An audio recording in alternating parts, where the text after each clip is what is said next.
আজকে আমি বেসিক্যালি আমার কথা বাড়িয়ে দেখাতে করবো না, কারণ এমনিতেই কেউ নেই। তবে যে কজনই আছেন তারা আমার খুবই কাছের মানুষ, আমি জানি ওনারা শেষ অবধি থাকবেন।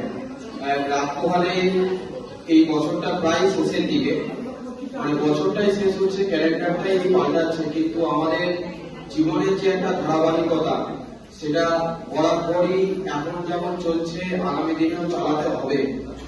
সব থেকে বড় ব্যাপার, আমি যখন চন্দ্রনগর যে ফ্লায়ারটা দেখেছিলাম সেখানে লেখা ছিল মন খুলে বলুন নতুন বছরকে নিয়ে, মানে বর্ষ বিদায় এবং বর্ষ বরণ।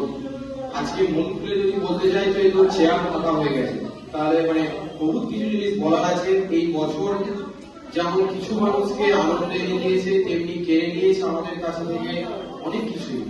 সেই সব মানুষদের প্রতি জানাই বেদনা। তবে চন্দ্রবাবুকে দেখে যেটুকু শিখেছি আর সেইটুকুই, মানে আগামী বছর যেটা আসছে, মানে আমি ঠিক করেছি চন্দ্রবাবুর সাথে কথা হয়েছে, কিছু এখন ব্যক্তিগত থাক, পরে আপনাদেরকে সঙ্গে নিয়েই সমস্তটা করা হবে। আর বিশেষ কিছু বলার নেই, এইভাবেই চলুক, সকলে ভালো থাকুন, সুস্থ থাকুন, আর নতুন বছরটা খুব ভালোভাবে কাটান, এইটুকুই চাইবো। আর সবশেষে বন্ধু হও, শত্রু হও, যেখানে যে কেউ হলো হওয়া হলো আজিকার মতো পুরাতন বরসের সাথে পুরাতন অপরাধ যত।